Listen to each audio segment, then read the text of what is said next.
Praise the Lord. மத்தேயு 8ஆம் அதிகாரம் முதல் 5 வருஷத்துல நீங்க வாசிச்சு பார்த்தீங்க அப்படின்னா, ஆண்டவராகிய இயேசு கிறிஸ்து மலை பிரசங்கத்தை முடிச்சுட்டு கீழே இறங்கி வராரு.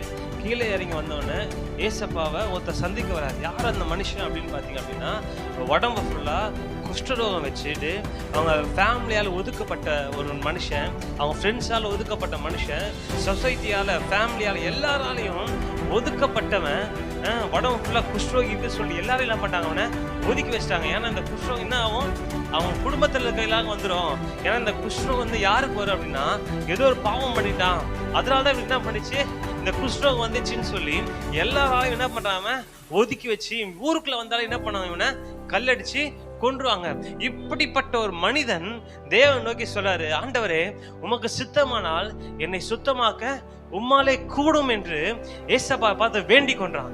ஏசப்பா பார்த்து வேண்டிக் கொண்ட அடுத்த நிமிஷமே ஆண்டவர் வந்து அவன் வந்து என்ன பண்ணானா, ஒரு பாசமா ஒரு அன்பா என்ன பண்றானா, கையை எடுத்து அவன் மேல் தொட்டு சொல்றாரு, இந்த இந்த குஷ்டரோகம் உன்னை விட்டு எனக்கு சித்தமா இருக்குப்பா, நீ சுத்தமாகு அப்படின்னு சொன்ன அடுத்த செகண்டு அவனோட வாழ்க்கை கம்ப்ளீட்டா மாறியதை நம்ம பார்க்கிறோம். அவன் நினைச்சிருப்பான், இனிமேட்டு என் வாழ்க்கை இப்படிதான் இருக்க போகுது, இனிமேட்டு என் வாழ்க்கை யார் பார்க்க போறா, என் ஃபேமிலியை நான் பார்க்க போறது கிடையாது, என் குடும்பத்தை நான் வந்து என் குடும்பத்தோடு கூட நான் மறுபடியும் வாழ போறது கிடையாது, எல்லாமே இப்படிதான், இதோட என் வாழ்க்கை கம்ப்ளீட்டா முடிஞ்சிச்சு, எனக்கு ஃபியூச்சர் இல்லை அப்படின்னு சொல்லி மிகவும் ஒரு டிசப்பாயின்மெண்ட்டோடு கூட ஒரு ஹோப்லெஸ்ஸான ஒரு லைஃப்பை தான் வாழ்ந்து கொண்டிருப்பாரு. இப்படியே நம்ம சாக போறோம் அப்படின்ற ஒரு மனநிலையில தான் வாழ்ந்து கொண்டிருப்பாரு.